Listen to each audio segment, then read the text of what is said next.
Good afternoon, good morning, good evening, maybe, for everybody, distinguished speakers and guests, my dear friends, and online participants in the ASEAN region, ladies and gentlemen. I'm pleased to welcome you to the series of webinars organized by Nonviolent Peace Force in commemoration of the 20th anniversary of the UN Security Council Resolution 1325 on Women, Peace, and Security.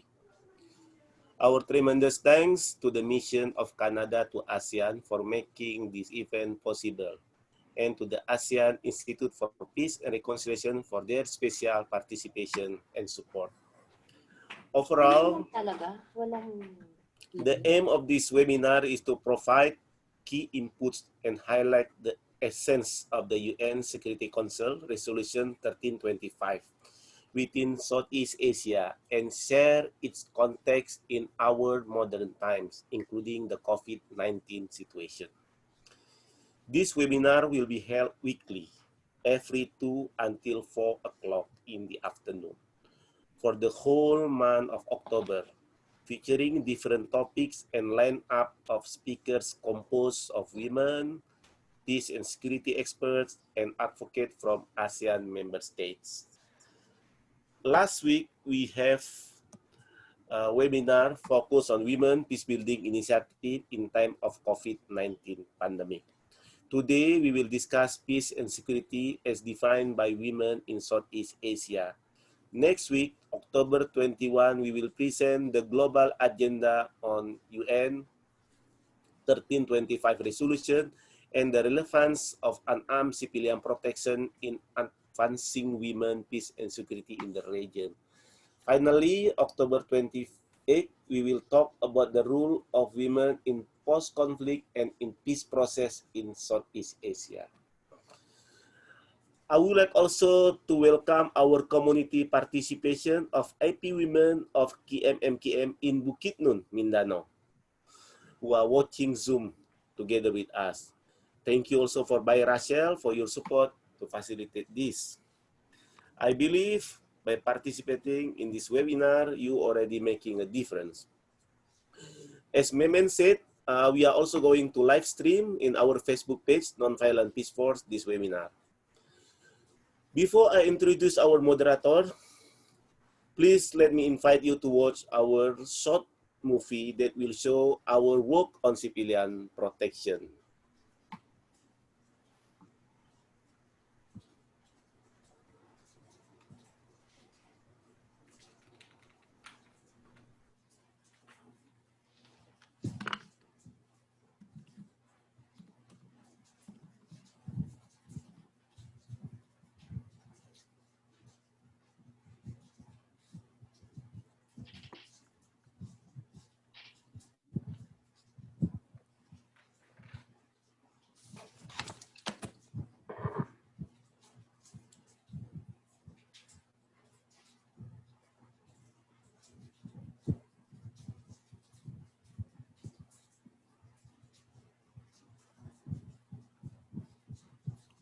Mar audio.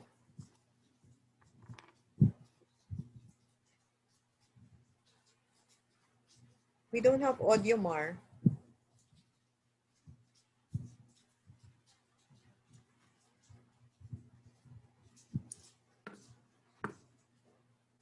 Let's start again, yeah, the video with the audio.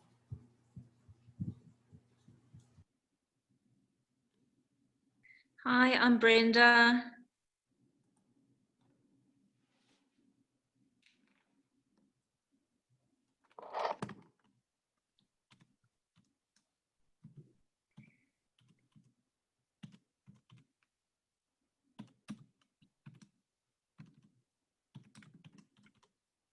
Let's restart the video.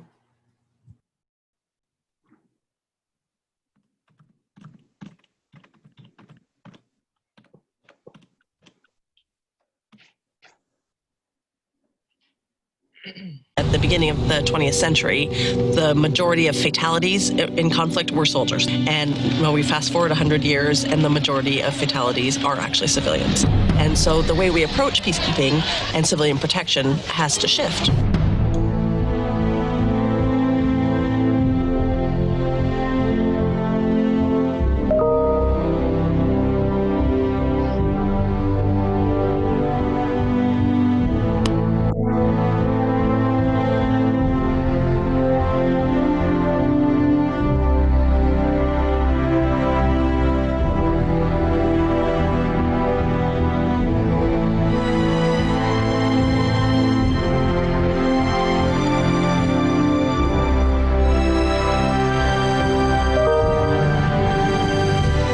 place like South Sudan, where since December of 2013, a very serious civil war has displaced millions of people and tens of thousands of people have been killed. When women are moving out to collect firewood or to collect water or other things that they need, they're often targeted for sexual violence as a way to use rape as a weapon of war. In most cases, we see no incidents of violence as long as they're with a protective accompaniment team.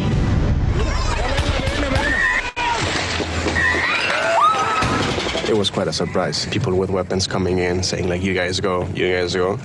And we said like, we're not leaving. They would hit the women and children.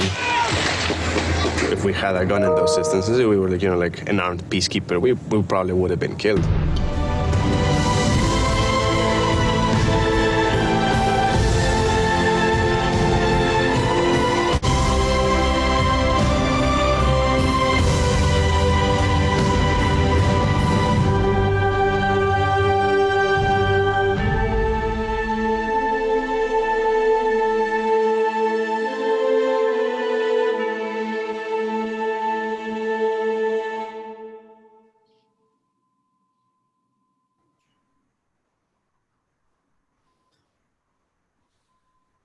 Thank you very much.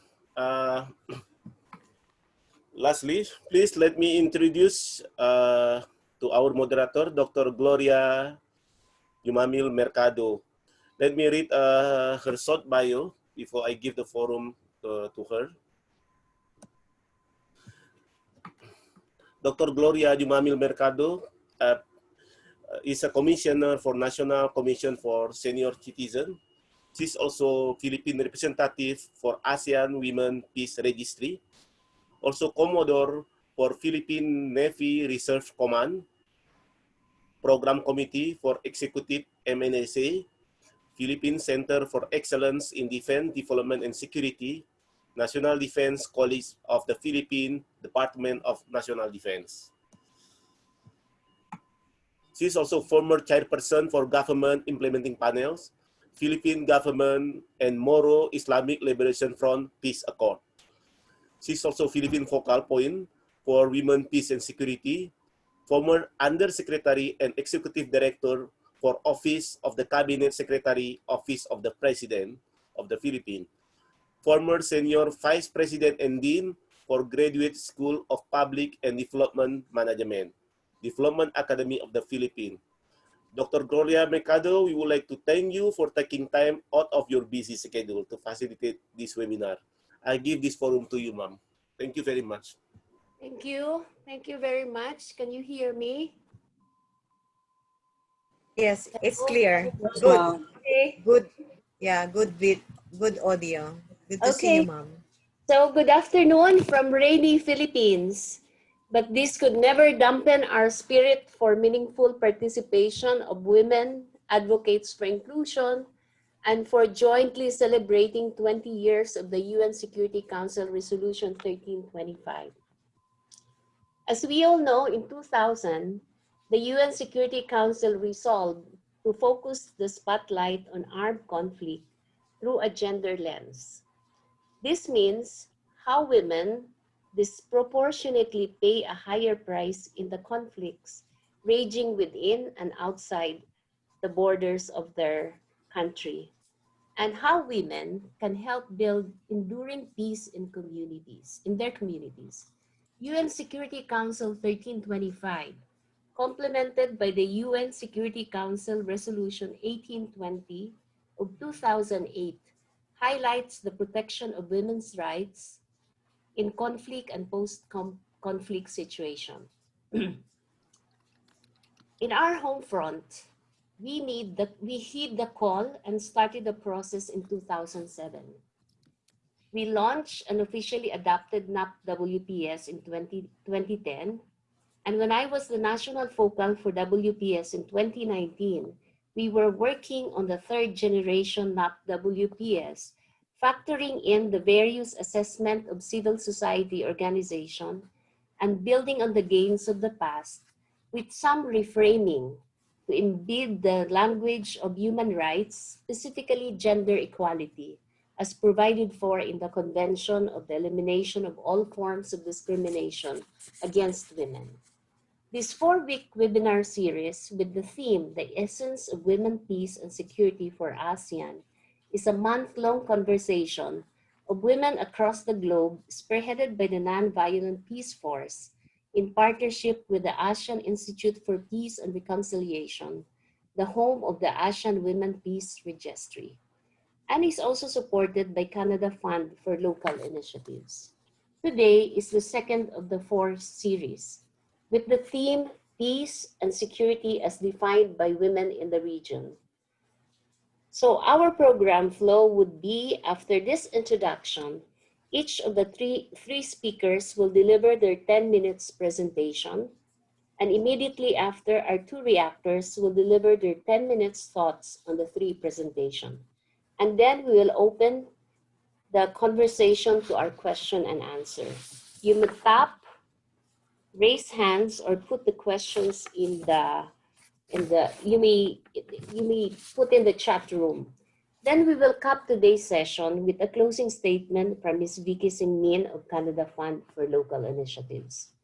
So it is with much pride and honor to be moderating this session with our women family. This includes women in the ASEAN and women in the Philippines. OPAR is a community, the ASEAN Women Peace Registry is a community and network of women engaged in peace building in the 10 ASEAN countries, which was launched in December 2018 through the initiative of the ASEAN Secretariat and the ASEAN Institute for Peace and Reconciliation. Our first speaker is Dr. Ayisa Uy Abubakar. I always love this lady because she continues to speak Tagalog and Cebuano. She is a senior lecturer on the International Relations Program and head of the research cluster on ethnography and development. She is a fellow of the Borneo Institute for Indigenous Studies at the University of Malaysia, Sabah in Kota Kinabalu. She is the representative of Malaysia at the ASEAN Women for Peace Registry. And I would like to think she also represents the Philippines because she always brings it up. No?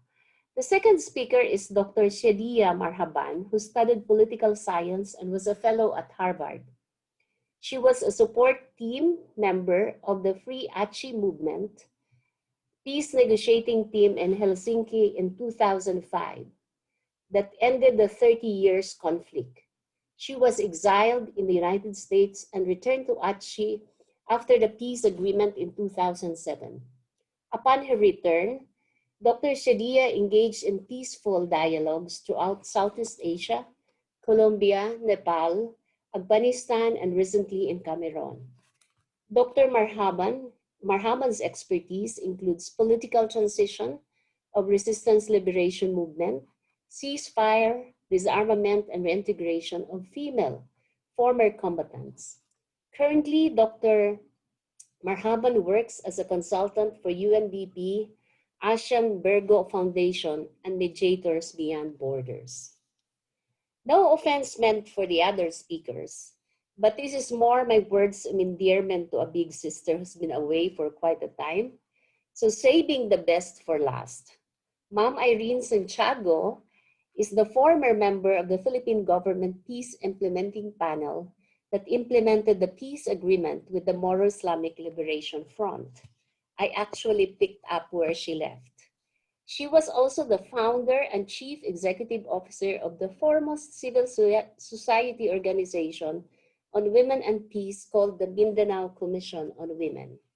She is a visiting lecturer at the Rotary Peace Center of Chulalongkorn University in Bangkok, Thailand, and currently serves as co-lead of the ASEAN Regional Studies on Women, Peace, and Security. Recently, she was a finalist for Women Building Peace Award of the United States Institute of Peace. And by the way, she is joining us from the United States in Virginia, and I think it's 2 a.m. there right now. On to our reactors. The first reactor is another sister whom I sat with as member of the IPAR Governing Board, Ambassador Artauli Tobing. She is the Indonesian representative to the Governing Council of ASEAN IPR. Previously, she was also the IPAR Advisory Board. She also served as the Indonesian ambassador to Vietnam, and back to the Home Office, she handled the policy planning agency of the Ministry of Foreign Affairs. As a career diplomat, she was posted to the permanent mission in Geneva, to the European Union in Brussels, and Indonesian embassy in Ottawa, among other many posts.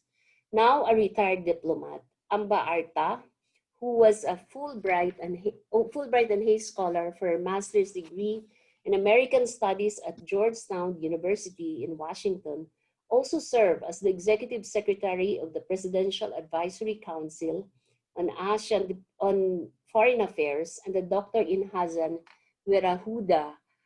She is also a lecturer of the graduate program on ASEAN diplomacy at the Paramadina University and Pilita Harapan University.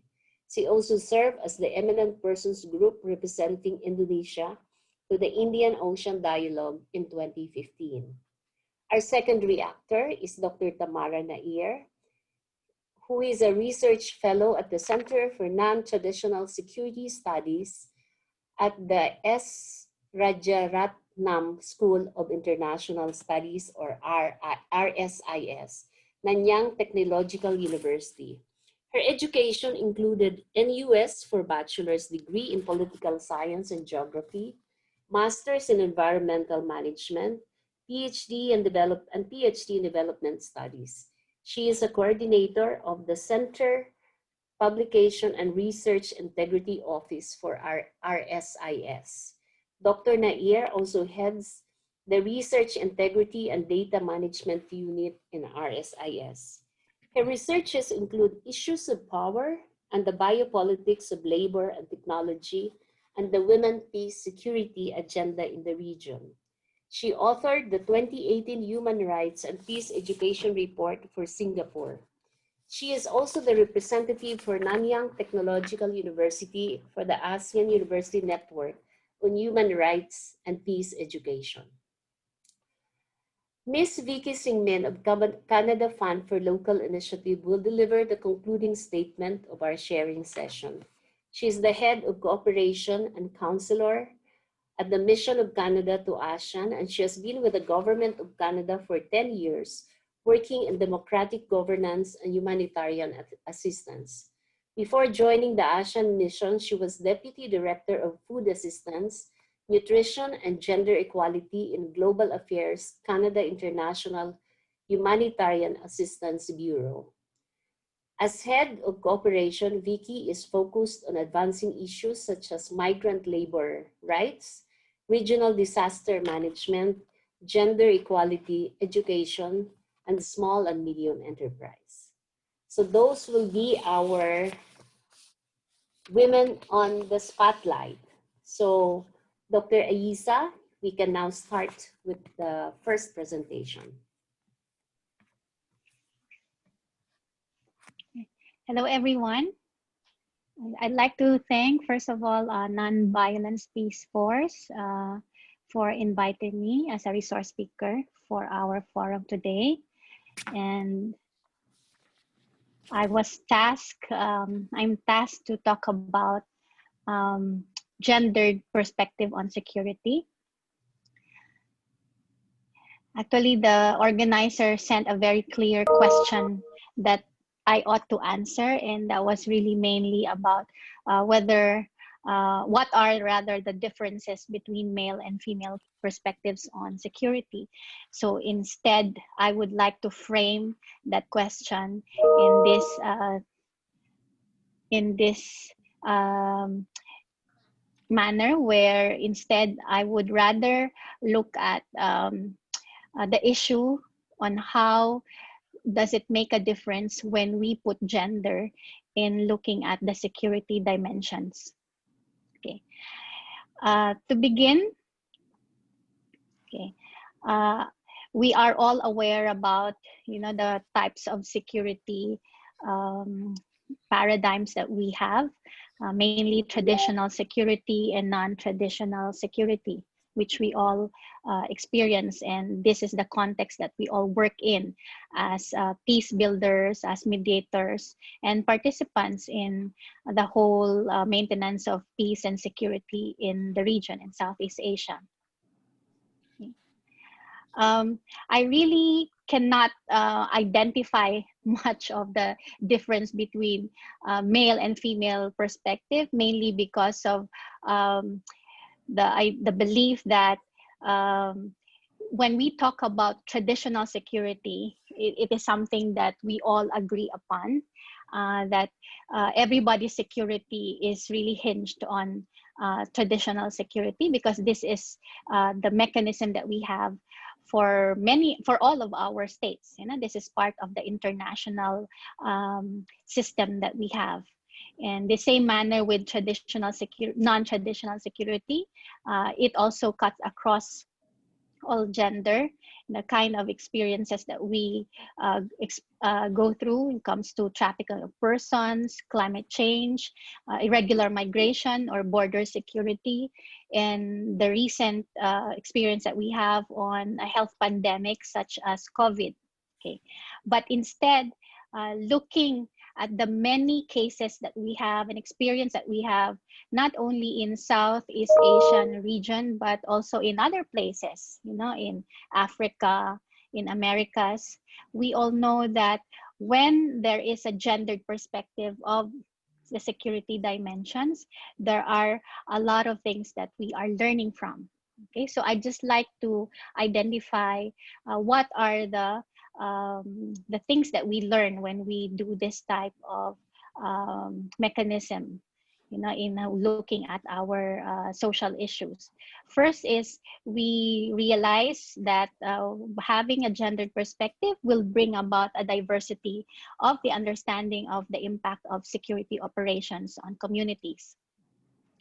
So when we include the participation of women in many of the aspects in security operations, we all know, based on many of our experiences, that it really brings about a lot of information, a lot of knowledge, which in turn will be very useful for us in building peace. Secondly is that naturally, when we know more, you know, from our from security operations, we are also able to identify channels or interlocutors in the community, mainly coming from the women's groups in the community.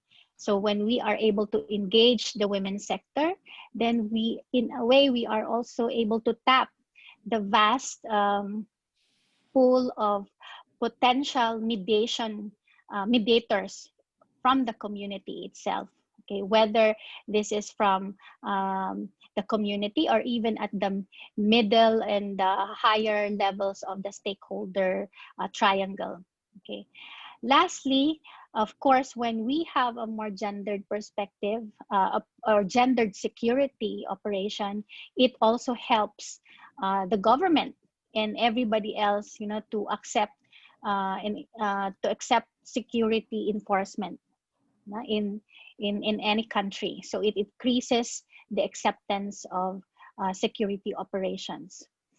So I don't really have much to say about, you know, as I said, the differences between male and female perspective, but I guess this is where this forum will be very useful, and later on I will be happy to answer some questions, you know, from the participants. And if I will look at it in two context, let's say looking at the Mindanao security context, where we have experienced the conflict and peace process with the Bangsamoro fronts in Mindanao, in Bangsamoro. We all know that a lot of developments have been done in the security sector on how the women have been involved in many aspects. Okay. At the same time, if we also take the case of other countries, other nation states, let's say like Malaysia, who does not have a similar experience of security operation, but what we experience now is a humanitarian crisis or a pandemic, a health pandemic that we have now. The kind of security operations that we have in terms of the health pandemic can be, again, can show us, you know, a lot of ideas and diversity of experiences on how this pandemic actually impact on both the male and the female members of our community. I would you know, I would also rather talk about gendered perspective instead of looking at differences between male and female groups, because we all know that we do have also a diversity of gender that as part of our realities. So with that note, I will end my presentation. As I said, I would really welcome more questions later on. So thank you. Thank you. Oh yeah, I forgot my last slide. Okay, sorry, Dr. Gloria. Okay, and Okay, that's maybe okay. just a concluding part. Okay, so what do we do now with, you know, the challenge for us, and how do we go about strengthening a gender perspective in security? There are three simple things, simple but very difficult things that, you know, I propose. Is definitely a priority is that we are still very much lacking in gender disaggregated data on the human security dimensions in our communities. And we all know this in ASEAN itself. And this has really been a challenge that we have been discussing in the ASEAN Women Peace Registry, you know, for the past years, that there is really need for ASEAN to come out with gender disaggregated data. Otherwise, we will not know how social issues, peace and conflict actually impact on both male and female and other genders. Okay. Secondly, is that there needs to be a strengthening of gender education in the security and political sectors. It cannot be just a gender education for the women population, but it has to include everybody, and it has to include all the levels of security and political sector, and not only of non-government organizations. Lastly, of course, as they say, we have to invest, you know, on gender programming if we are really going to take up gender programming seriously. You know, so money is much, is vital in hopefully when we really want to promote, you know, how gender can be more powerful in our security operations. Okay. And I think, is there another slide? Can you click on it? Okay, so that's it. That's the end. Thank you. Terima kasih. Okay. So thank you, Dr. Aisa. So can we now have Dr. Shadia?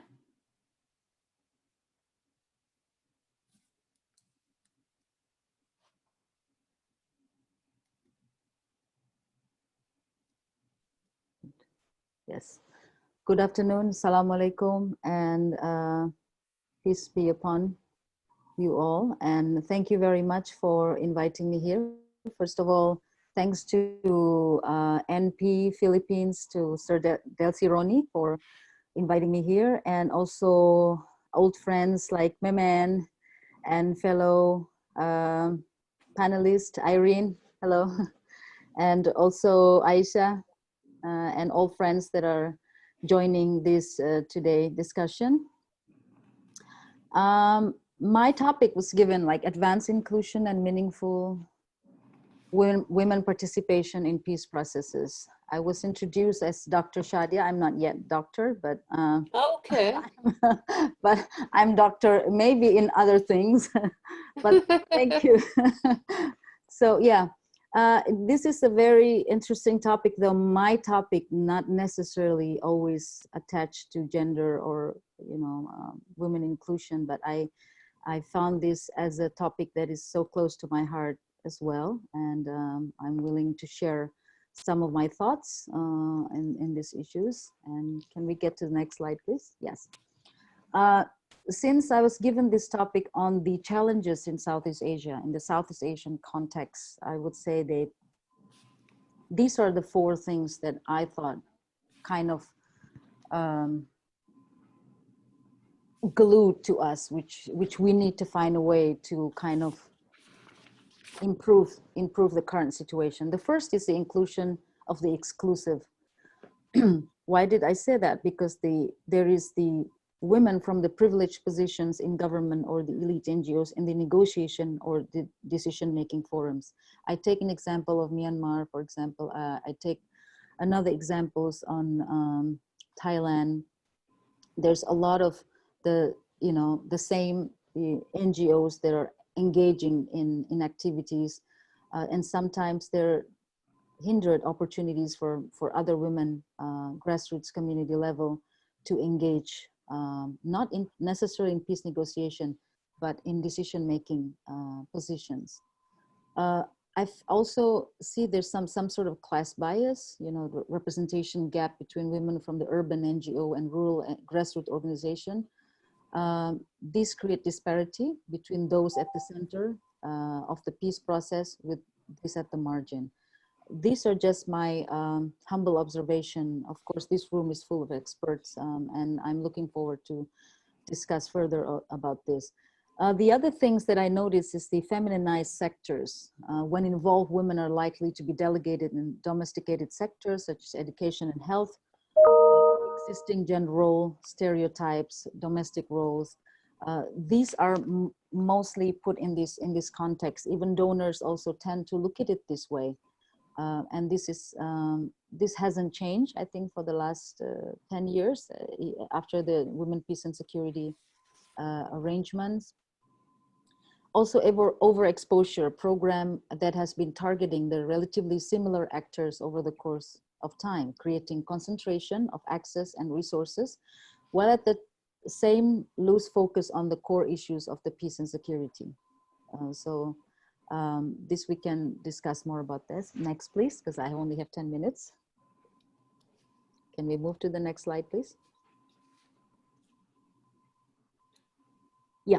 Here's the best practices that incorporating pointers genders. I would say the MILF and Government of Philippines peace process is one of the probably kind of progressive peace process.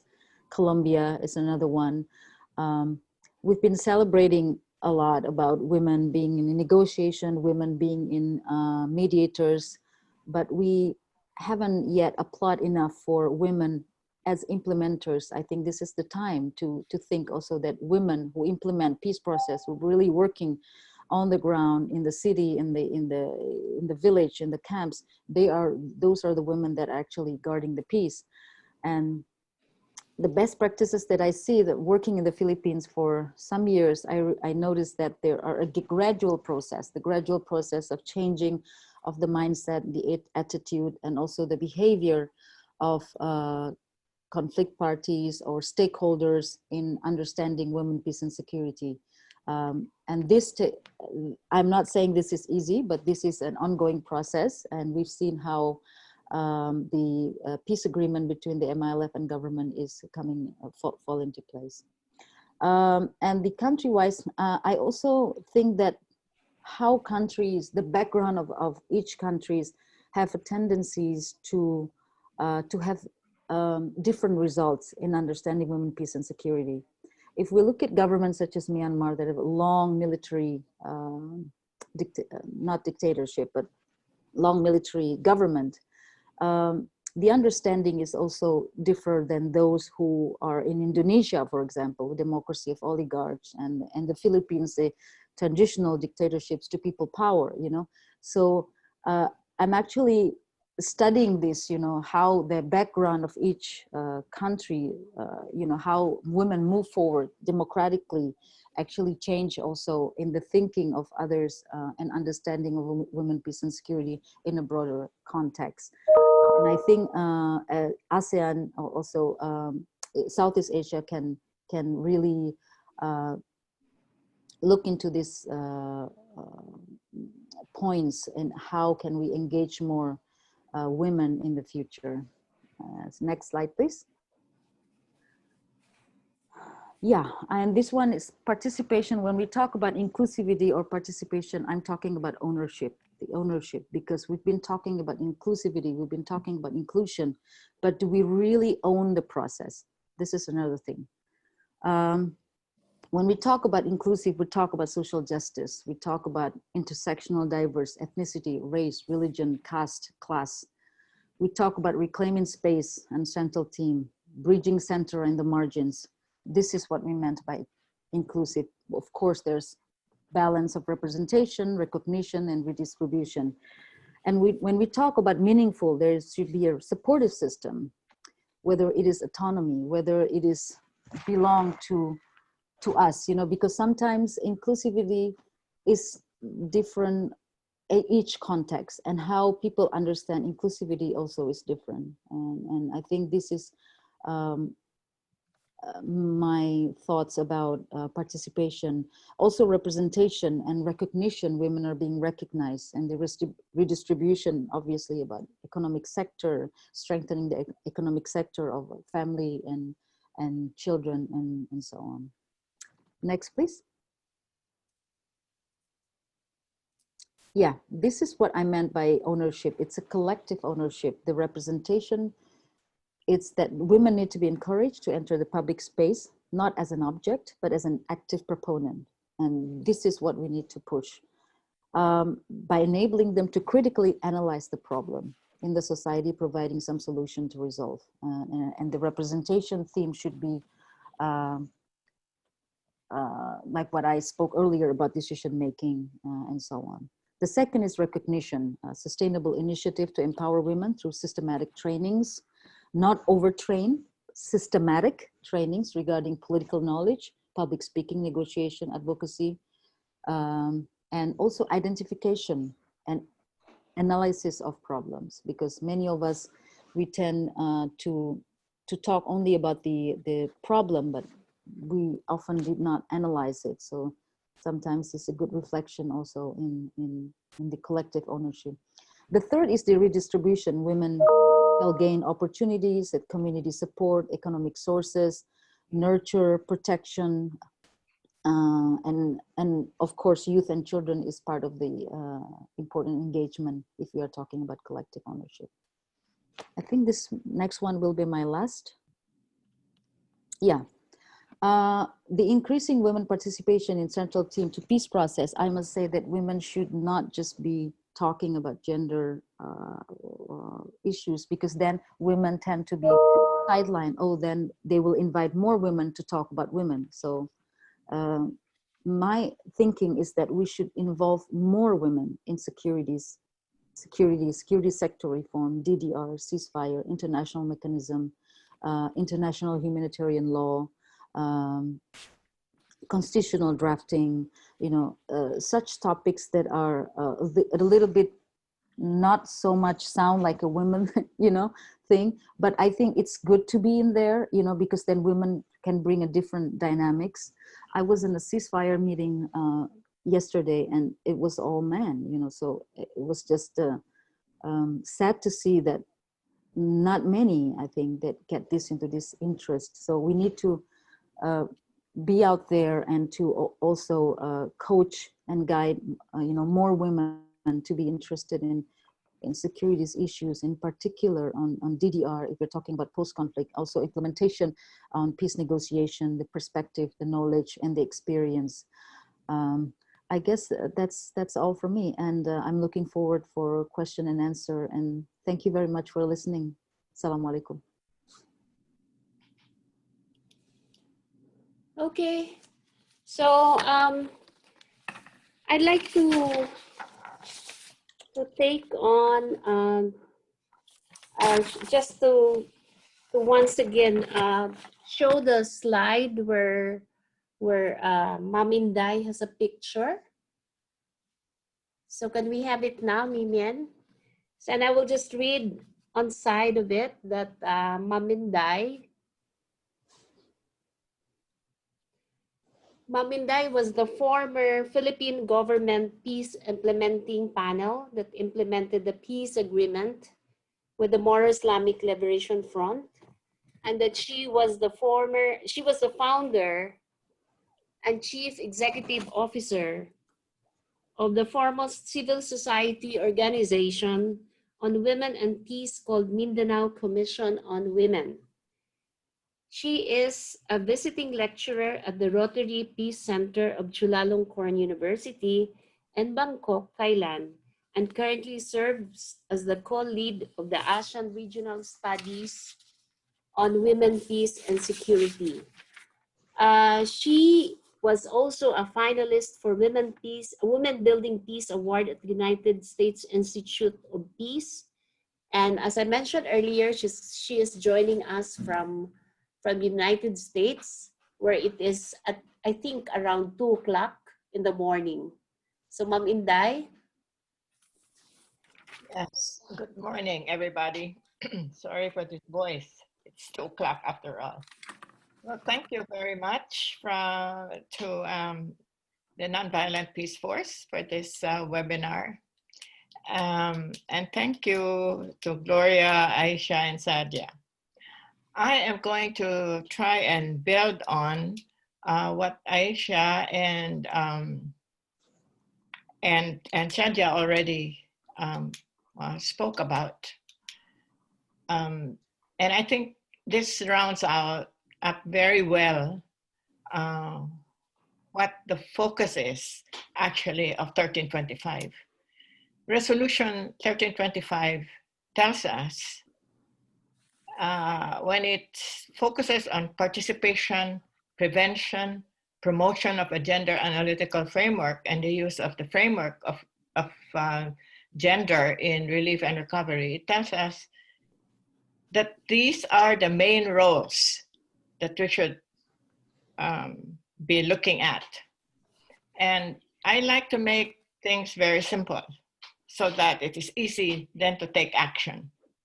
So I use the symbol of a table as an appropriate one for women, because a table is where we have conversations, we talk about and solve problems, we laugh, share, nourish ourselves and our families at the table. So that's why I love to use the symbol of a table. So here are the 3 strategic roles for women in the whole area of peace and security. At the table, on the table, and turning the tables. Okay, we can get the slide out of there now so you can all see me. Oh, not yet. Not yet. I said me. So just the slide.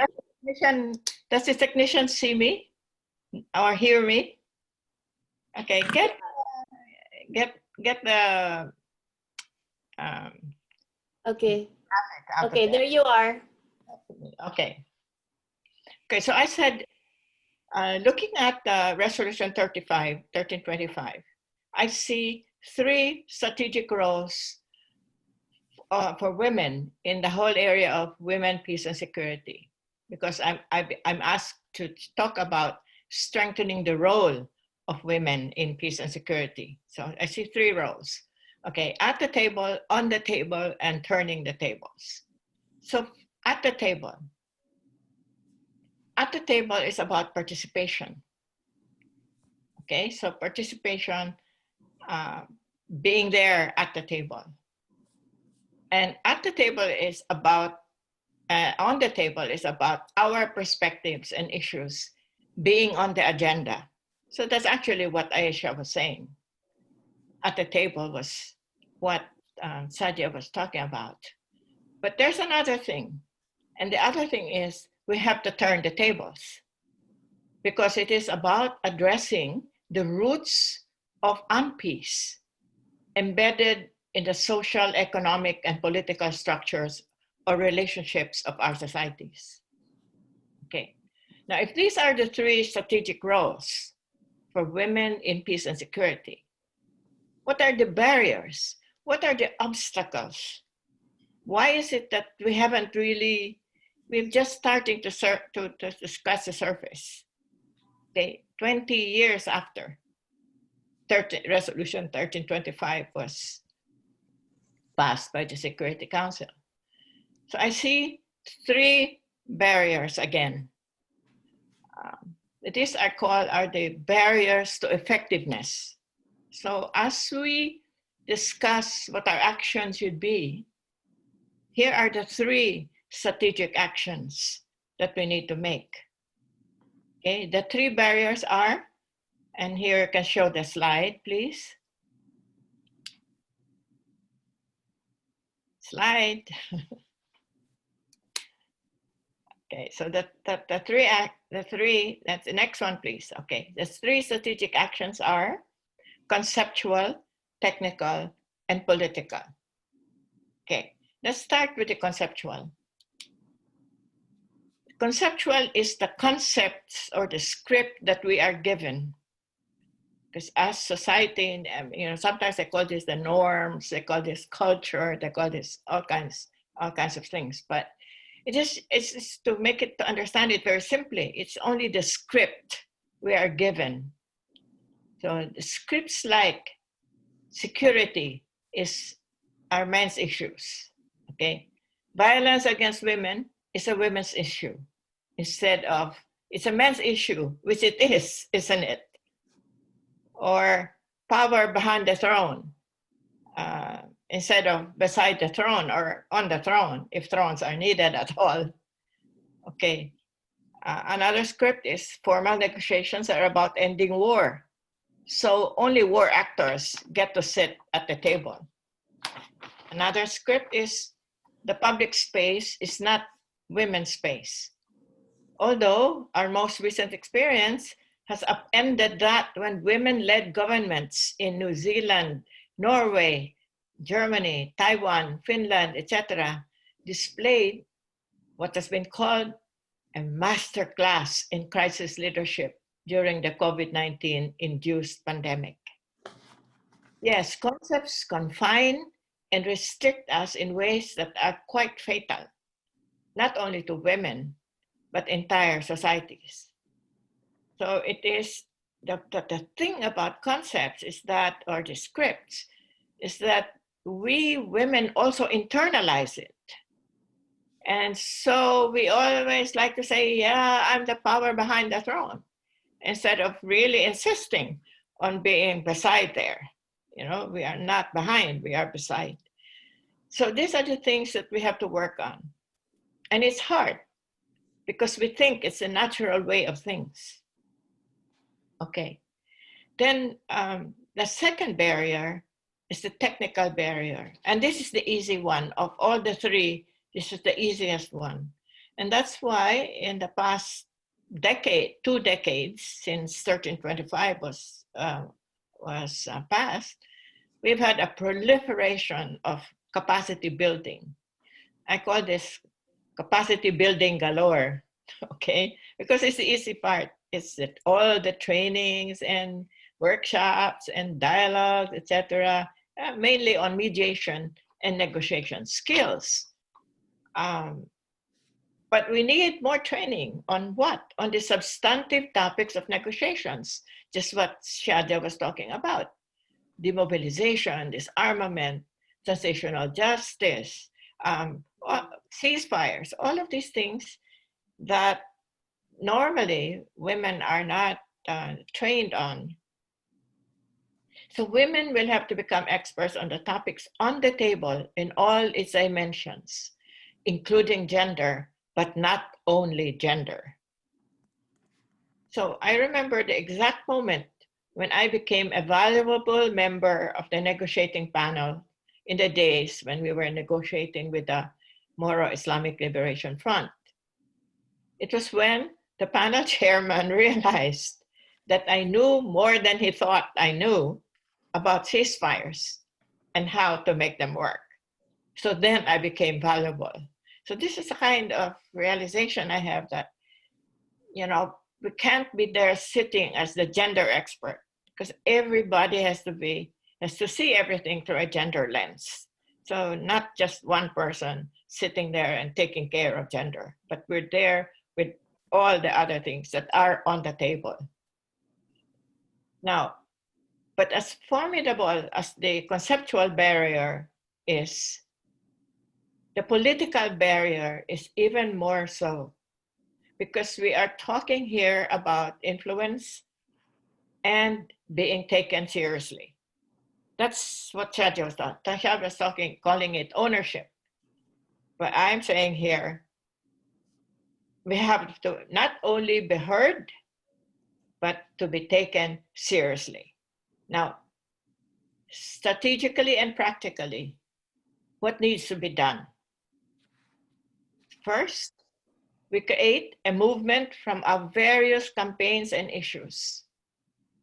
For as one wise activist once said, there's no such thing as a single issue struggle because we don't live single issue lives. We will be successful when we stop organizing for small islands of peace and happiness, but instead for a world of peace and happiness for all. Second strategic action, we must prepare women successfully to navigate the power dynamics in the public space.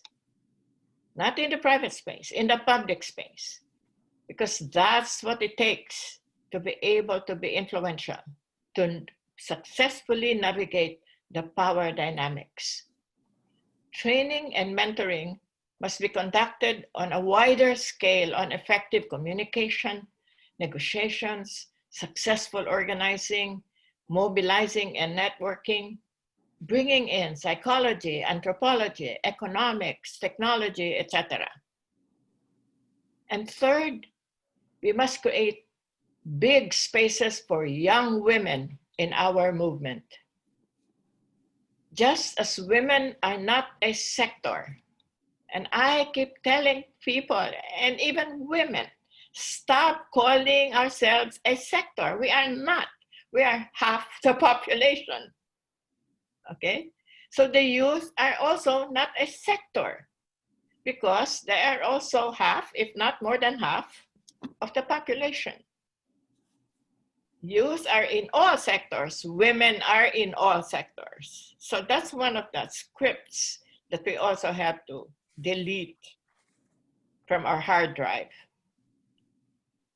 The strategies and tactics of the young women in our movement may be different from our generation. So we must provide them that space for creativity, imagination, and audacity in their struggle. Remember this, transformative power is not about domination and superiority. This is one of my favorite definitions, and it is very appropriate here. Power is the ability to take one's place in whatever discourse is necessary for action and to have one's part matter. It means to be taken seriously. So, to take one's place in whatever discourse is necessary for action and to have one's part matter. The first principle in organizing people is this: start where the people are, but don't end there. Because people are fearful, their voices may be either weak or very strident in the beginning. Because people are diverse, their needs and interests will be divergent in the beginning. People's participation, alas, is messy. But blood on the floor is messier. So let's not be afraid of process. For after all, process is more important than projects. Because that's how people, women, empower themselves. Remember, no one empowers anyone else. Only we can empower ourselves. And lastly, let us remember not to recreate inequality. That's what turning the tables mean. At the root of war and violence is inequality and injustice and unfairness. In the rush to rehabilitate and reconstruct, we tend to idealize the status quo ante and fall into the trap of creating the same structures of oppression and exploitation. I have seen it time and again after a peace agreement is signed. Get big business to come here and invest. Build the roads and highways fast so that so-called development can rebuild the area, opening the gateway for the rich to buy all the land around those roads and highways. Turning the tables is about bringing about the social, economic, and political changes that will make for durable peace. That is the frame. If that isn't there, then all we have is a checklist. It is time we learned that people's relationships are at the root of this change. I often characterize the act of creating a new community or society as the act of arranging and rearranging structures, relationships, and ways of doing things. Say that again. It is the act of arranging and rearranging structures, relationships, and ways of doing things. That's all it is. When you talk about reconstruction and relief and recovery, that's all it is. Who better to be a significant part of the arranging and rearranging than women? Especially now in what we hope will be a post-COVID world. Arranging and rearranging.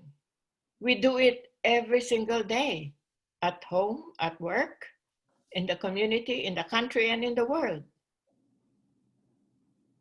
I am reminded of a book about Tunisia and the rebuilding of that nation after it shook off the colonial yoke of France. In the first chapter, the author relates how she drove through a lonely, long highway that seemed to lead to nowhere. There was nobody there. After driving a long way in this lonely highway, the author was surprised to see two men painting a yellow line on this long highway. So she got off the car and asked them what they were doing. One of the men said, "Madame, we are painting the highway because someday the Tour de France will pass through here. Someday. Today, we are preparing for our someday." I would like to think that that is why we are here today and why I am awake at 2 o'clock in the morning, planning to rearrange our someday. Thank you very much. Yes. Thank you, as ever. Okay, so can we now ask our reactors? Amba Arta, can you start first?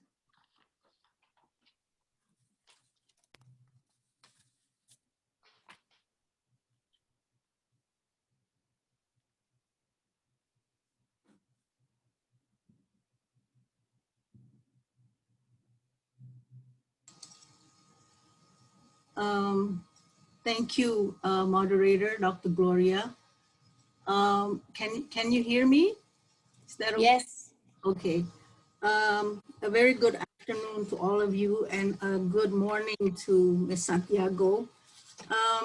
First of all, I would like to thank Nonviolent Peace Force for kindly inviting me as a reactor.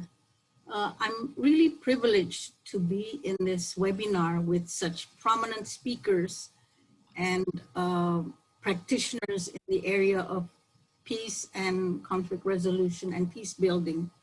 I'm far not within your group or within your capacities, being just a government, being just part of the government for over 30 years. Nevertheless, the three speakers have definitely given a new inspiration, given new ideas and given new thoughts as perhaps how we could strengthen and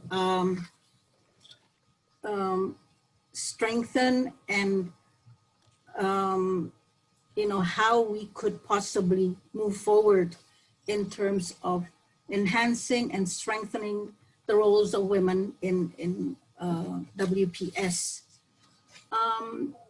You have all inspired me and with your presentations. And I have perhaps just like to respond in the sense that very much the area of women, peace, and security is often referred to as a man's world, even though, as one of the speakers said, that we really make, that the women outnumber men, but we are still, you know, not very much a part of that picture when we talk about women, peace, and security. But I feel that in one of the speakers mentioned that we should really maintain a kind of partnership between men and women. And I think this is important. And this brings me to how we can build a relationship, a partnership relationship, and in terms of how do we move forward in terms of strengthening the role of women in WPS. I'm inspired by a speech that was recently given by my foreign minister, and perhaps this can be tied in with what the speakers have said. How do we do this? How do we progress from here? And perhaps one of the first steps is by breaking the cultural barriers against those that think that an enhanced role of women in peace and security is not the issue for them, but for the man. So this is perhaps this could perhaps be done through educating the society in terms of raising the awareness of women's potential and how they can contribute it. And where do we start? We start with the family. I think being the center of the family, being the machinery of the driving force of the family, I think this is already a women. And what Ms. Santiago has said, how women can change, can arrange and rearrange structures. That is what she does every day. So I think this where she can start is with the family. And second, providing the right tools and environment for women empowerment in the area of peace and security. On this note, perhaps we can start with the professions that are professions that should be more open to opportunities that was mentioned already by Ms. Shadia. So this is perhaps that should be done. And also at the third step would be how, that second step, strengthening the opening up the right tools and environment for women empowerment could be expanded to the regional level, while the third step is strengthening the global network for women in peace and security, which is already happening, but it needs to be further strengthened. Now, if I may, Dr. Gloria, I would just like to follow up on mentioning of the ASEAN Women for Peace Registry. I know that we are privileged to have 4 OPAR members on this webinar, but I think since we're blessed to have so many participants from different communities, perhaps if you allow me, I'd just like to explain a bit about the OPAR and the significance of and its relations to ASEAN Institute for Peace and Reconciliation, and how ASEAN has contributed to its commitment on strengthening women, peace, and security. To begin with, the ASEAN Women for Peace Registry was born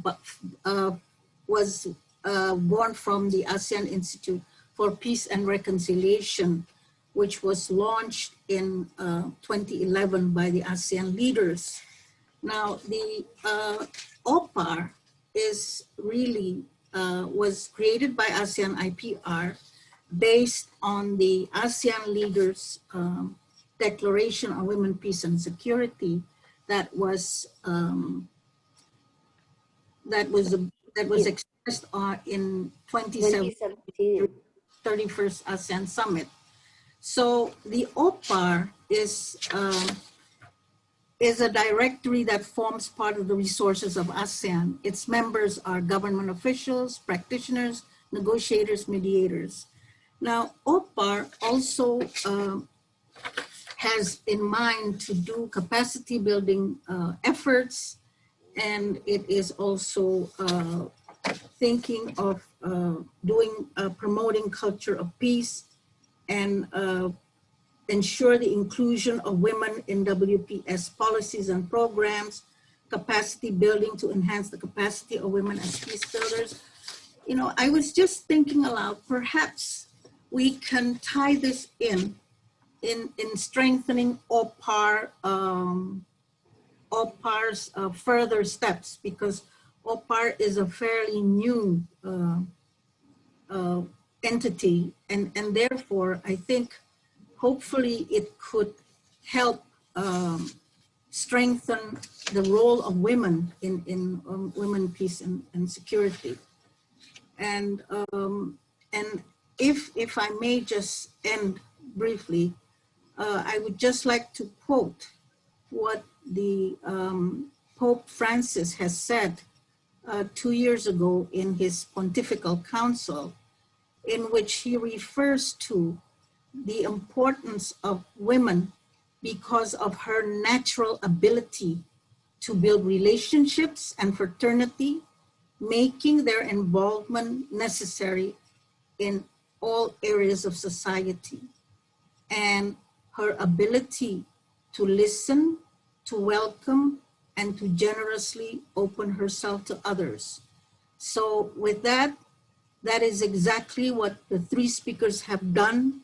They have generously opened themselves to others for new ideas and for new shared of experiences and lessons learned. Thank you very much. Thank you, Amba, Arta. Can we now have Dr. Tamara? Yes, can everyone hear me? Can you hear me? Yes, yes, we can. Okay. Might just, okay. Thank you very much and good afternoon to everyone. And especially to my colleagues who are on the panel, and more importantly, my friends on the panel, Aisa, Shadia, Gloria, Ambassador Arta. And I have not had the pleasure of meeting the acquaintance of Ms. Irene Santiago, but ma'am, I think it's just a matter of time, hopefully, that I will get to meet with you.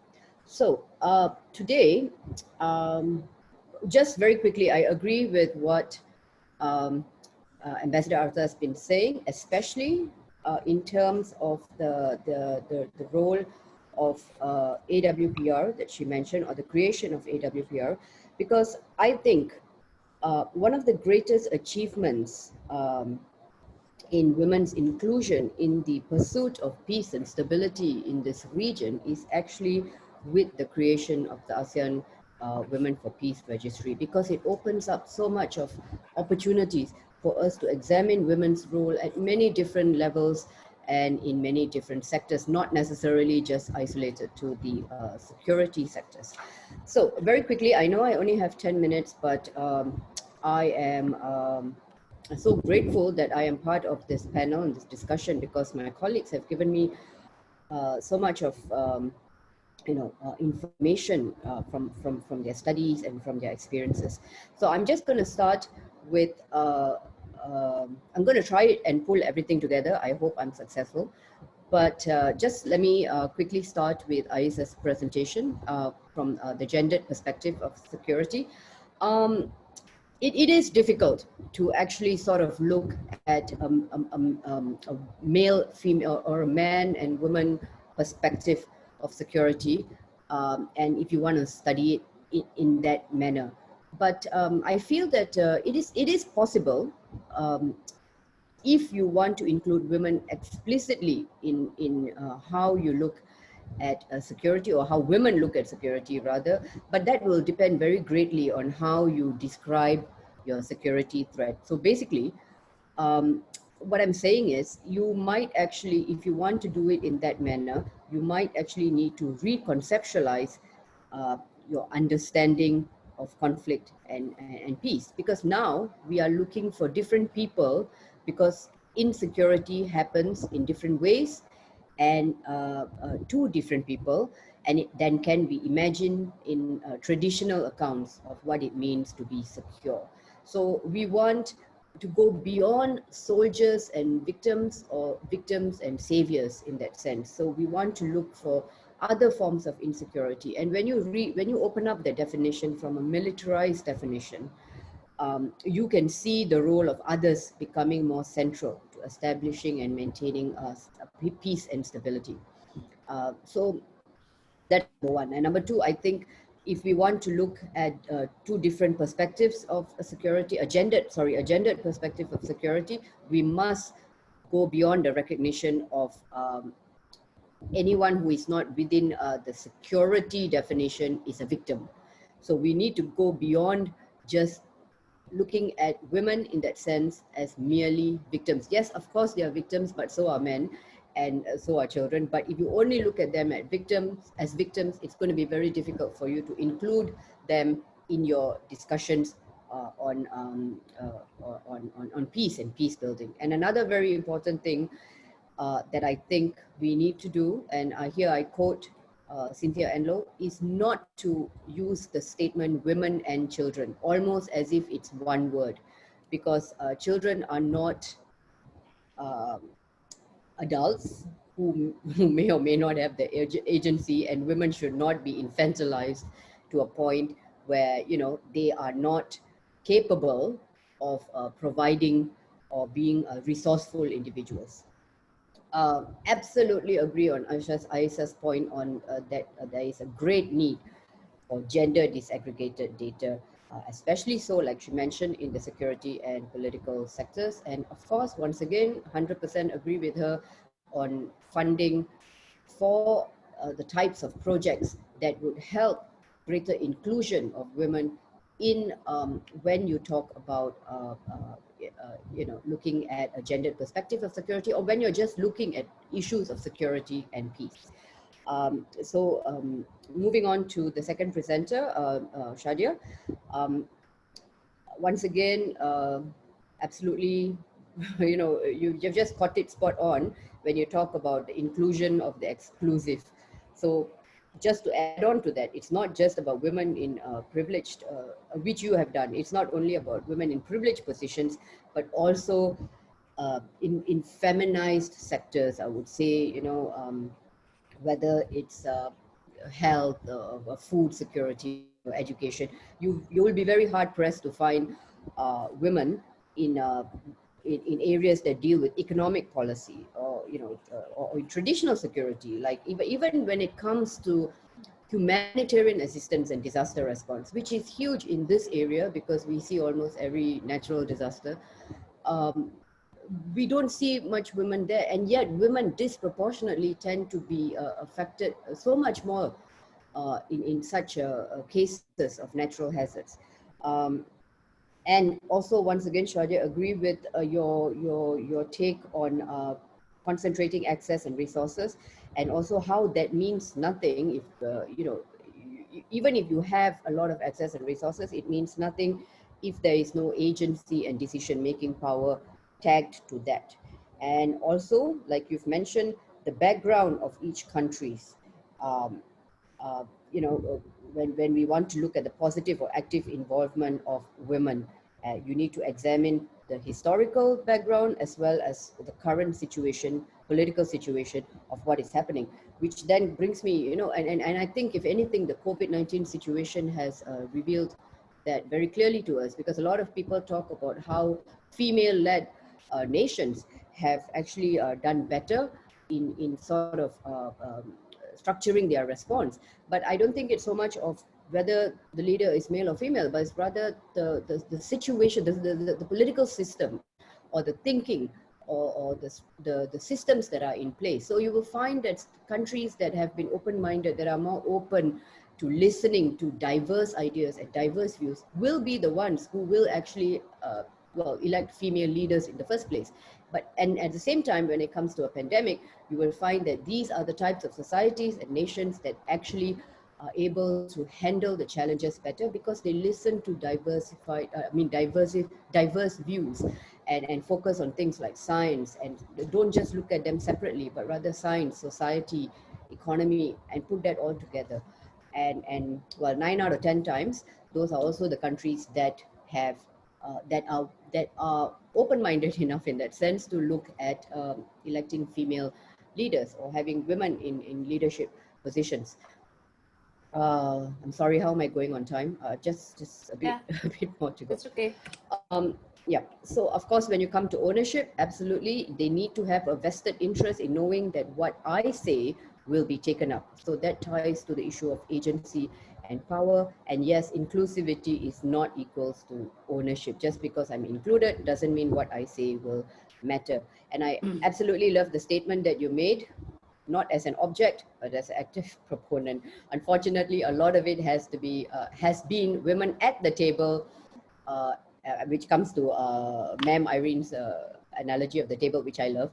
It's not only women at the table, but also being able to turn the tables in that sense. So you can actually decide on how things move forward, or you have the agency to do so. Okay, and I just one more point with Shadia's presentation is the whole idea of, okay, never mind, I'll just go to the next one, which is Ma'am Irene Santiago's, and strengthening the role of WPS. Absolutely, we are there when it comes to participation, and there's been a lot of push for women going into being able to participate and sit at the table.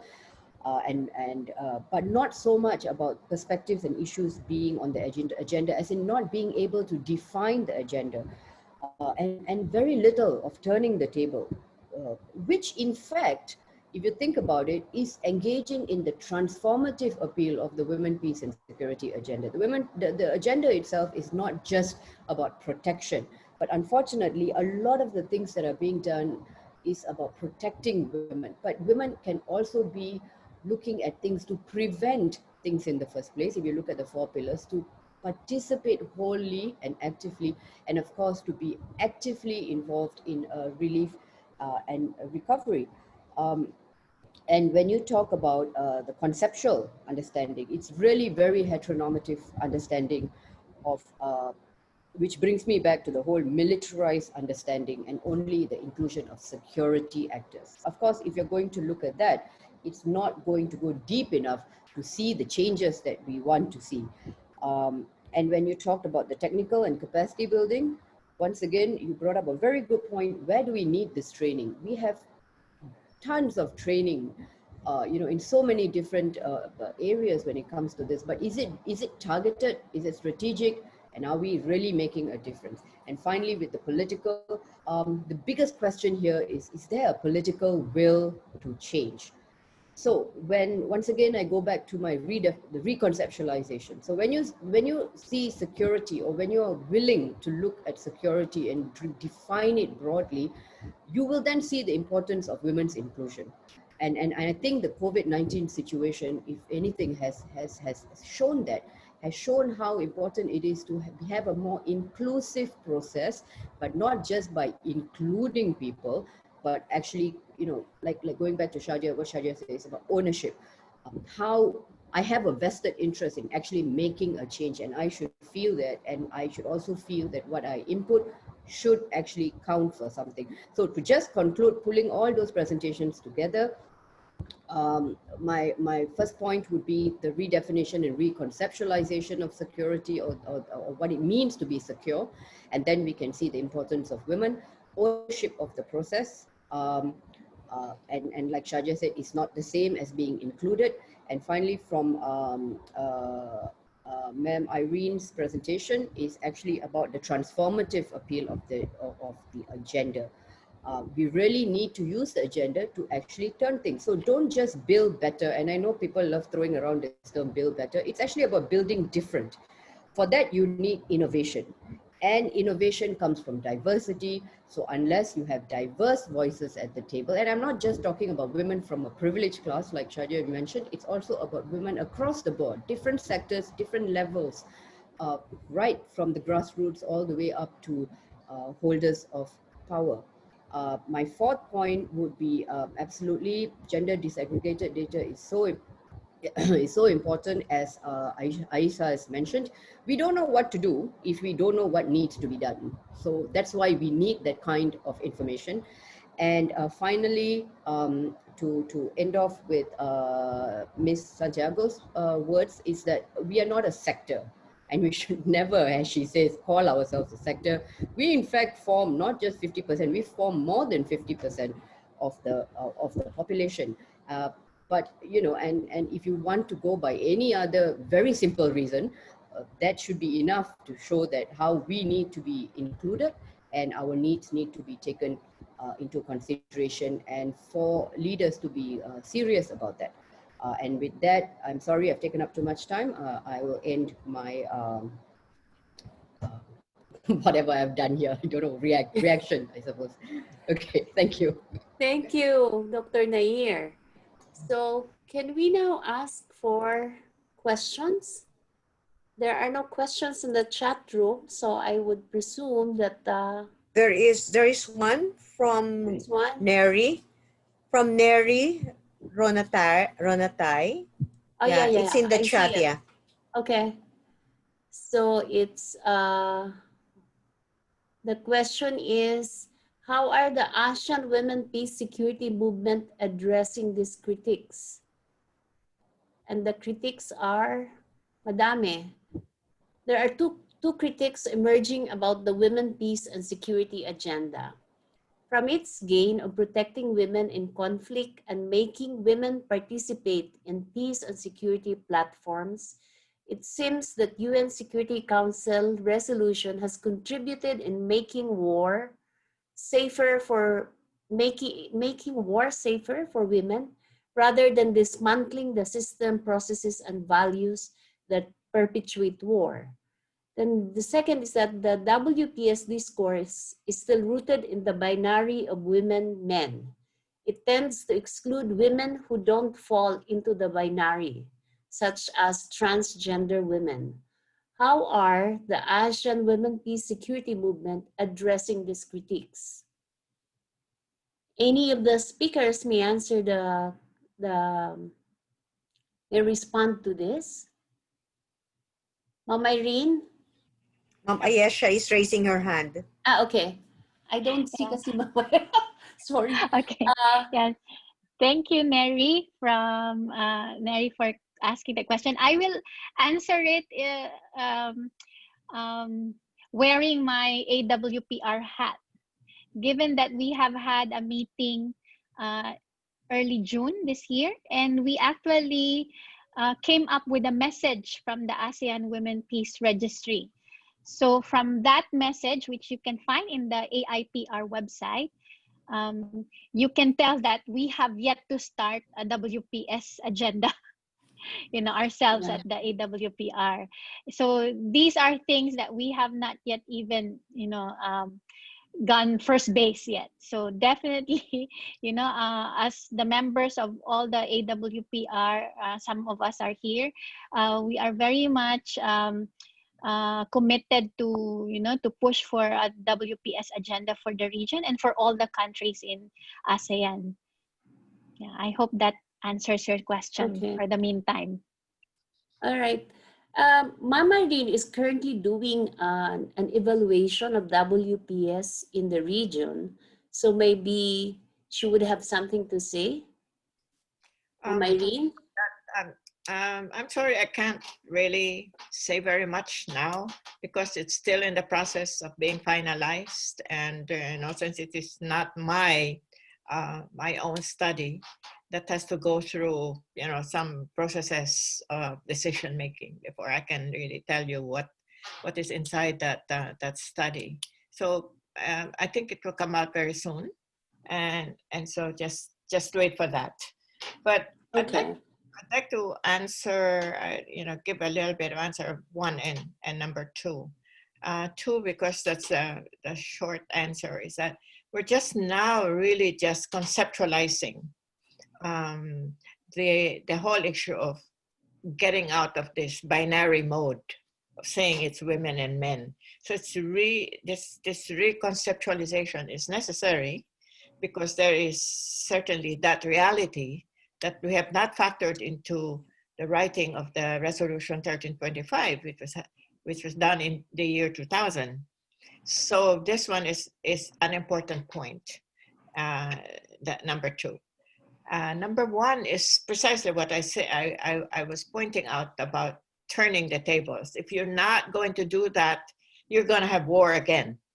You know, so it's not even safer. War is going to make it safer, but it's you're going to have war generation after generation to generation. So because the root causes, the structural causes of war are not taken care of. And I see that in many, after a peace agreement is signed, then you have another war because precisely the systemic nature of war and conflict has not been taken into consideration. So I think those are things that are important. Well, in ASEAN, I think ASEAN, you know, when I look at why, there are very few countries, 2, 3 countries that have a semblance of a national action plan.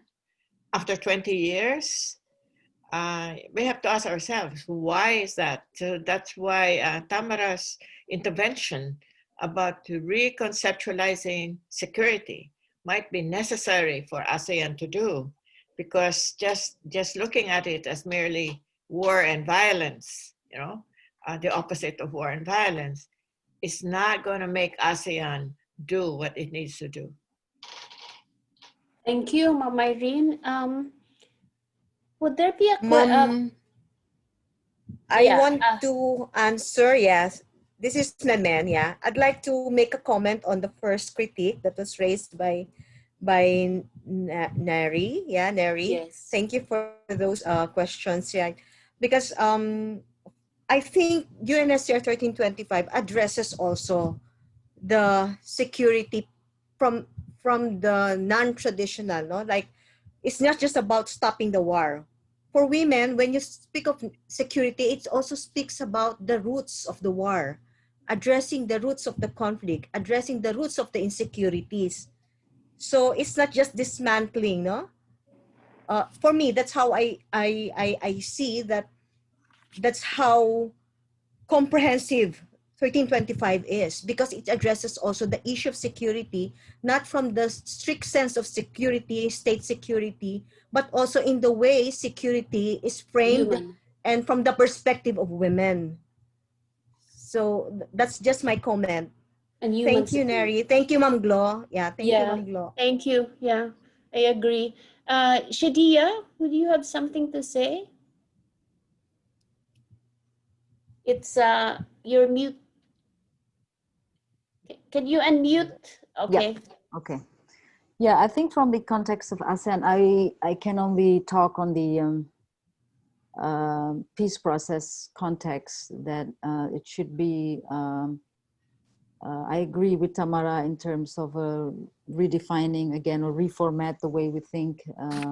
But at the end of the day, we want to see action as well, you know, and action is also important to show to the world. Like if we have lots of women mediators network, you know, from Commonwealth, government, Mediterranean, African Union, FemWise and all that. But I've seen with all this network that we have, even now we have the, what we call the Global Alliance of Women Mediators and something like that. So I think this is quite advanced. And if we could make use of this power, of the capacity that we have to push for action, I think the results will be fascinating. You know, I'm not saying only for the conflict issues, but in Southeast Asia, my God, I mean, we talk about refugees issues, the Rohingya situation, the situation in the Arakan state, the situation in South Thailand, the situation in, you know, in Sabah, you know. So it's something that one need to bring this, you know, up front, but it's just a plan, it's not enough. I think plan must be also combined with some kind of action. And I think with the capacity that women have in Southeast Asia, this is timely. I would say let's use this COVID as our, you know, stairs to move forward. Let's use this COVID for the next step for us to further our energy, you know, and to be out there, to be really have meaning. So if meaningful participation really have a meaning in it. And I think with, you know, I think there are hundreds of capacity in Southeast Asia, and you know, we could just start doing some action. Thank you. Any other question? Thank you, Shadia. Yes, thank you. Next is really to have more concrete action. Okay. Are there questions from our participants?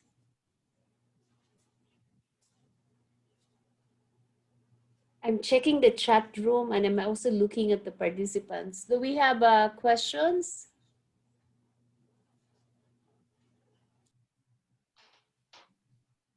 Seems like we're gonna have a chat here. Yeah. Which is fine too. Any more from the participants online?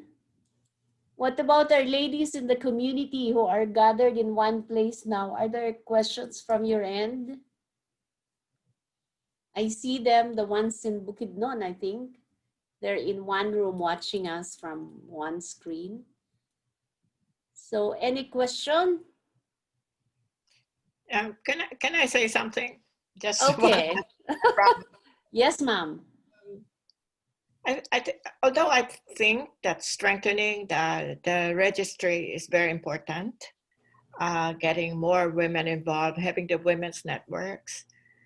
I think we're a little bit, there's a little bit of dissonance when we keep pushing that and not thinking in terms of what about the men? Because, and I think this is always a balancing act in the women's movement. How do men come in? Because we're always thinking, oh, men have their own space already, so why give them more space? But it is a kind of that's precisely their own voice in women, peace and security issues. That's what we need. So there's always in the field of gender equality, etc. There's always what we call a push for women's empowerment. That's important. But there's also the whole issue of gender, which means you have to have the other genders. So these are the two things that we have to work on, or else we're going to be caught again with only the women doing this. And right. it doesn't work. Okay? So So think in those terms. I would like to get the registry stronger, etc., etc. But those are two bits that we need to have, and I would like people also to start thinking in terms of, as I said in the beginning, building movements. Only movements bring about change, real change. you know, one policy here, another policy there. Yeah, okay, fine. But it's really movements. And that's what we need to learn to how to do and do well. Thank you. That was a very big challenge for everyone. Yeah. So, any more? I'm looking, huh? So we need to have a movement of men for women, peace, and security. Yes. Yes. They will be our cohorts. Yeah. Yeah. We, if this is not appropriate because of the moderator, but just want to share that we have a group called Women in National Development and Security. And we have a group who are men, and we call them We Men. It's WE and then men. And they're very active as well. Okay. Anything, any question from the ones that are online? Okay, so if there's no more question, may we call now Ms. Vicky Singh Min of the Canada Fund for Local Initiative for the concluding statement. And please, everyone stay online because we will have our souvenir photo. Thank you very much. Good afternoon, everyone, or very early good morning. It's a pleasure to be here, and I just want to take a moment to thank everyone, our distinguished moderator, of course, Dr. Mercado, but all of our speakers as well, Ms. Marhaban, Dr. Abubakar, Ms. Santiago, Ambassador Tobing, and Dr. Nair as well. And thank you to Nonviolent Peace Force for the opportunity to be here today and to bring us all together for, I think, a really excellent discussion and to have this opportunity to really have a rich exchange of views and ideas, and we really get a sense of the expertise and the passion that you all bring to your work.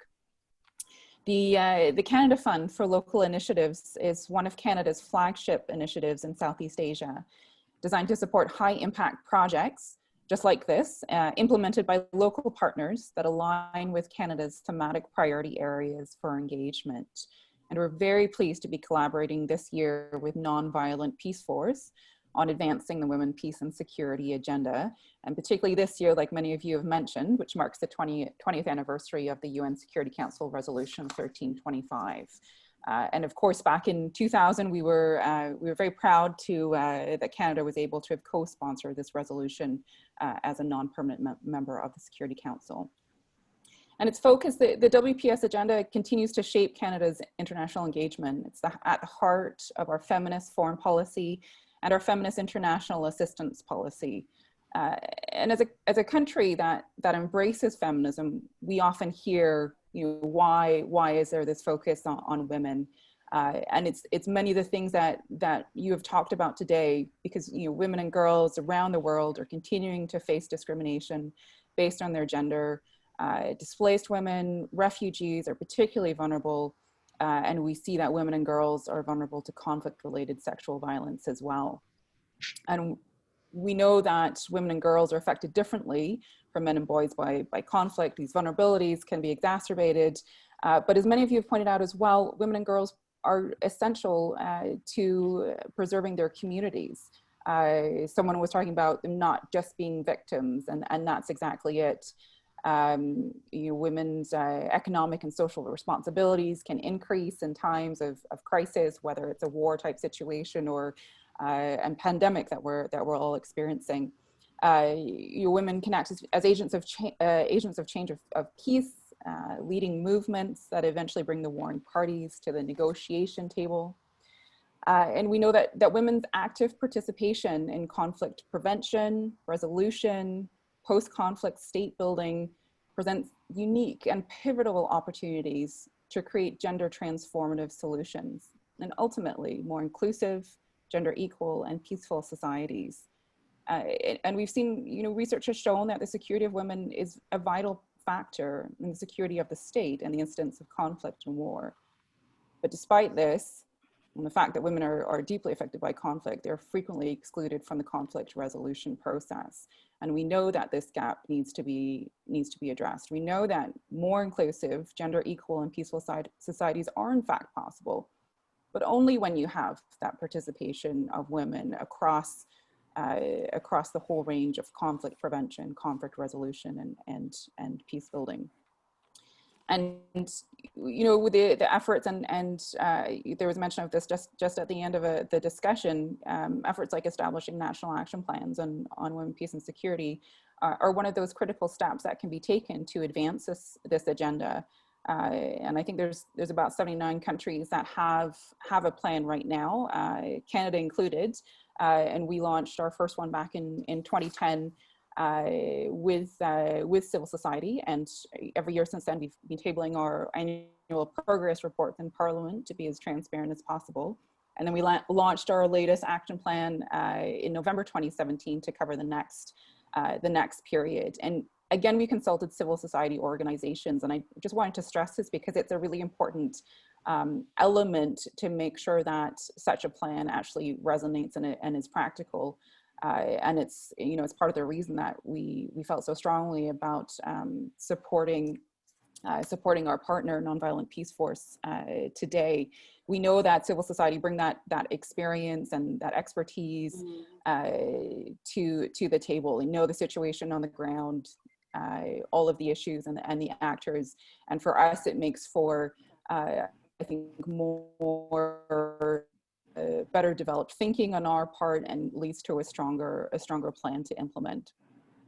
For us, for Canada, to ensure that civil society is continuously involved in this process, we invited civil society to co-chair an advisory group to basically monitor the overall implementation of our action plan.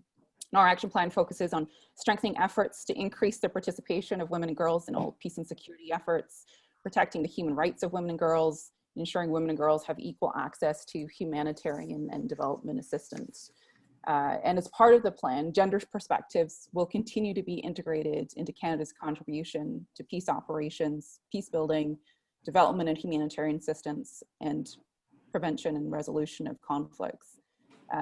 And of course, we're also looking to advance the WPS agenda through our diplomatic and programming efforts, including in ASEAN.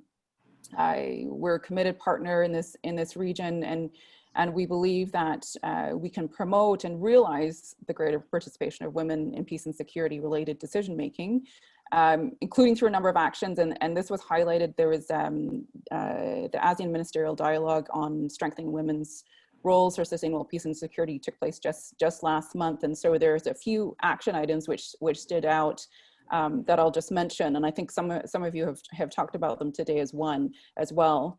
The first being, you know, by promoting an enabling environment and building the capacity of women negotiators, mediators, and decision makers at the regional and the country level, and promoting the role of women as being essential and having essential voices and active participants in society.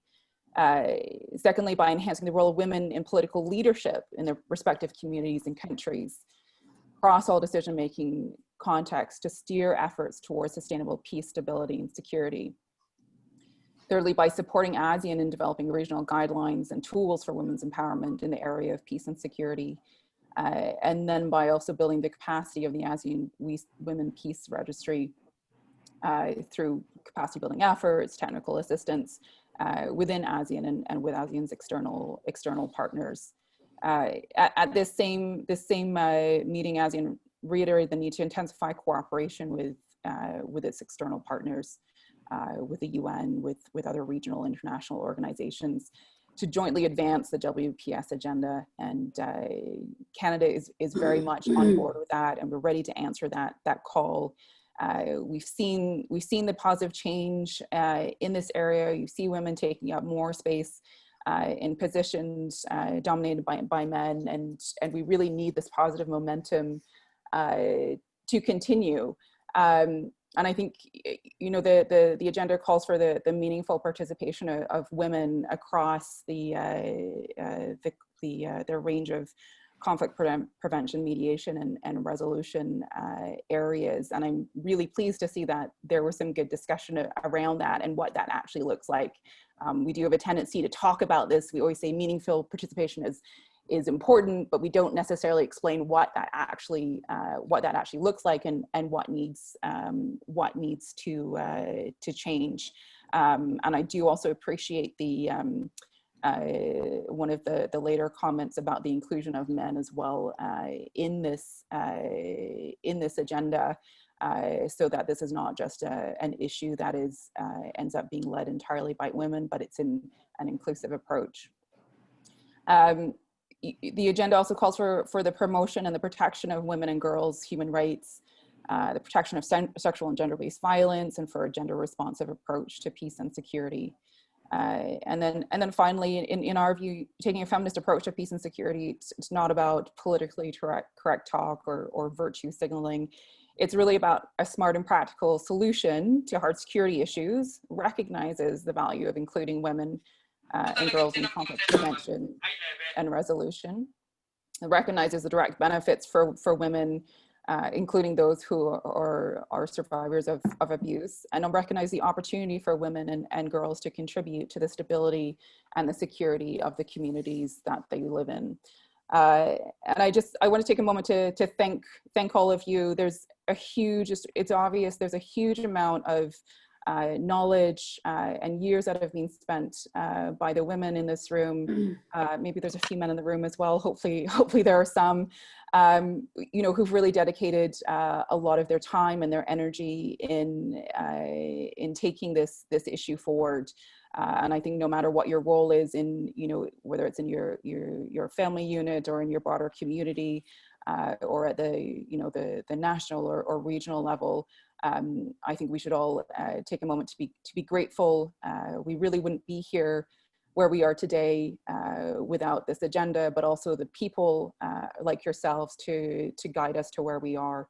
And we need your continued support to get where we want to be. So thank you very much for inviting me here today. Thank you. Thank you.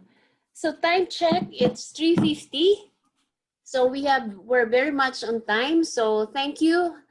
Great ladies, Shadia, Ayesa, Maminday, Abba Arta, Vicky, Dr. Tamara, Memen, of course, Carmen.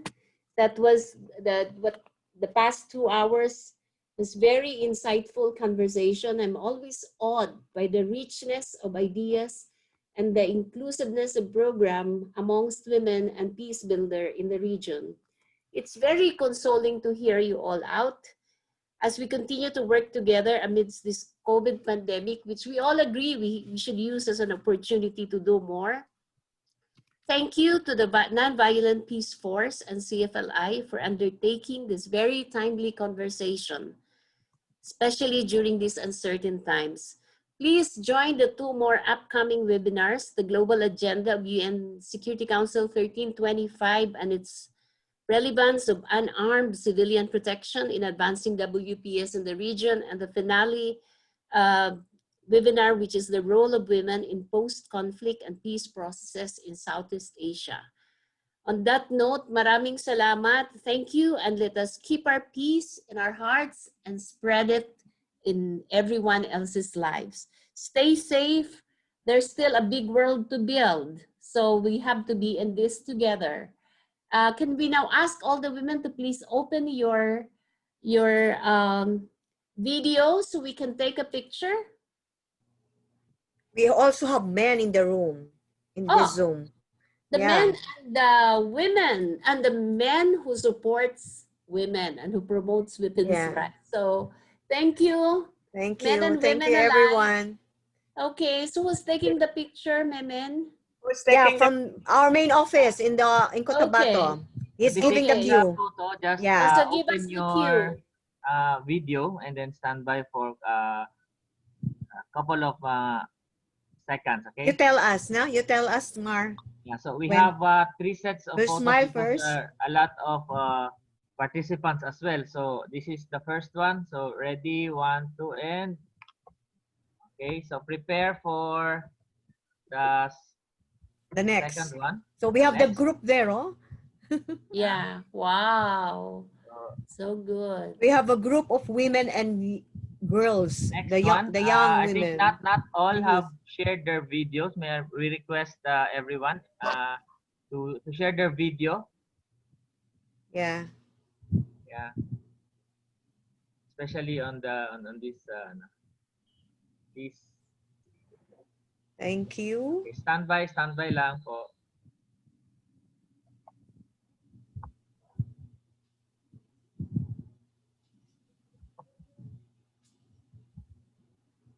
And then the last one.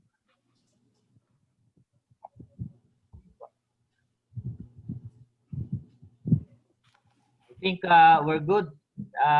Thank you very much. Thank you. Okay, The thank women you. in Bukidnon, they're in one room. Thank you. Bae, yeah, Bae. Thank you very much, Bae. Salamat, Memen. Vicky, thank Salamat you. po. Good trip now, Ma'am Inday. Pwede kang matulog. Good night, Ma'am Good Inday. night. Thank you, Ma'am Glo. Bye. Yeah. Thank you, everyone. Bye. Salamat. Bye. Ibu Arta, salamat. Terima kasih. Terima kasih banyak. Tamara. Thank you, Ayesha. Arta. Bye. Everybody. Thank you, Lisa, Tamara. I miss you all, ladies.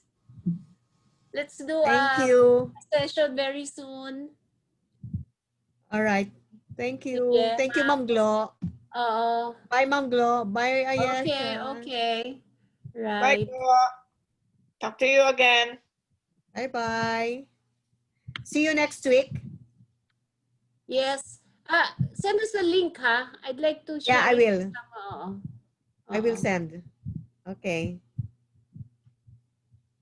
Oy, Memen, yung aking fees, ibigay mo na lang dun sa grupo.